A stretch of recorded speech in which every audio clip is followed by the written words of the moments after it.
tell me about where we are right now. All right, well, this is my making studio. We essentially make furniture from reclaimed materials. It doesn't have to be furniture. It could be accent walls or built-in functional furniture, drawers, cabinets, shelving.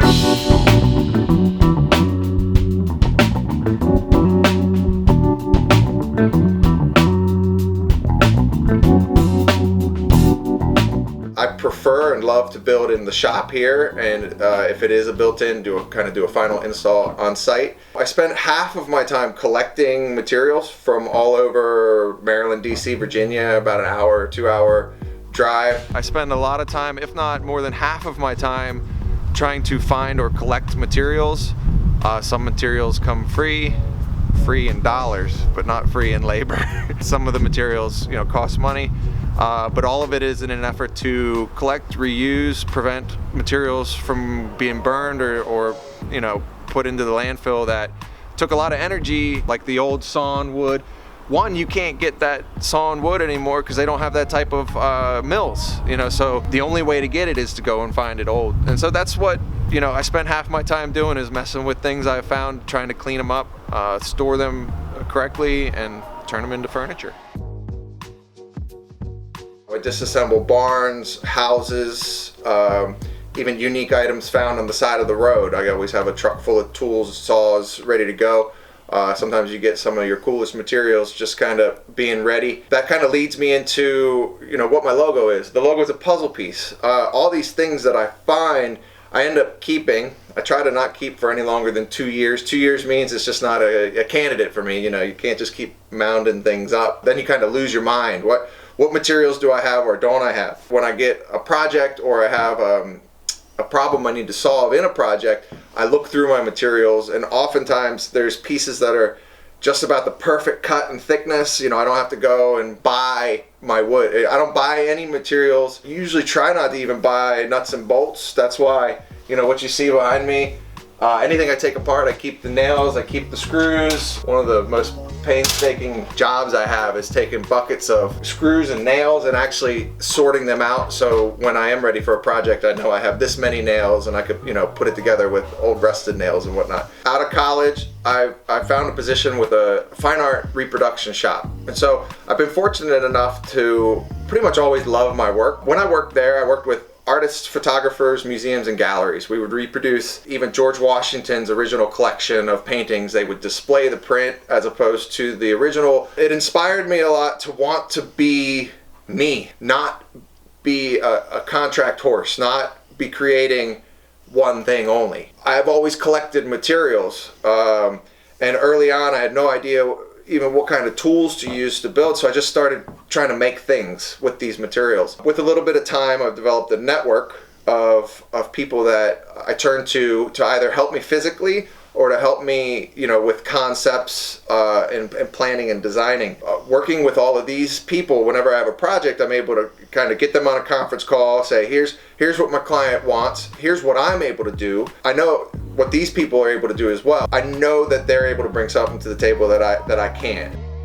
I used to kind of struggle with vision, I used to struggle with design, but it was the artists that I've worked with for so many years that have taught me how to think about things, how to feel something from a thought and be able to translate that into a visual, or to take what a client is asking me or telling me what they want, and to be able to sort through it and provide a modern, complete functional furniture piece or accent to their home. This is my lifeblood. My lifeblood is every day running into something I've never done before, working with my network to figure out how to fix it, deciding if I am even capable of fixing it. If I'm not, leaning on the network, sharing the profits, sharing the pay of this work. So here's a laser engraver. There's a pretty cool story about why I have a laser engraver in the shop here. I'm working with a client, of course COVID hits, we're all freaking out. How can we help? There's a shortage in shields, plastic shields for medical workers. Everybody needs masks really quick. What can we do? Can we put my project on hold and go after, helping people out? My answer was yes. With my background, my printmaking background, I'm able to operate a laser. I feel confident operating a laser engraver. I had no experience operating any lasers or anything like that, but just the technology, I felt really comfortable with it. We did some research, we found some availability. 2 weeks later, it might have taken 3 weeks, we had a laser showing up. We converted kind of a third of the shop to mask making, shield making. We were able to make thousands of medical shields. We were able to make thousands of hat shields. And so that's an item that I have a patent pending for. And the same thing for this design. It's a one-cut, laser cut mask with a single stitch. And so we also developed this. This is also a patent pending design. Long story short, my interest here is to always be doing something that is fulfilling.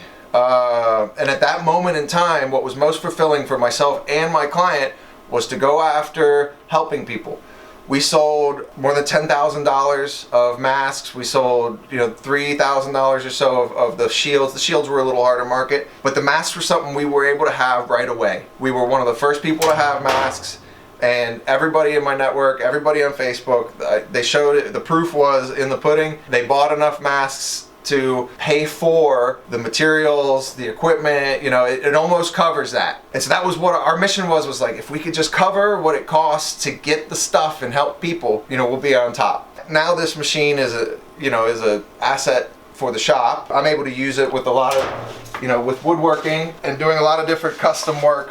Here's one for Smoketown Brewing Station, plugging for them. This was just an example for them of what kind of things that they can expect from me. I don't offer custom engraving services, like somebody else that may have this machine.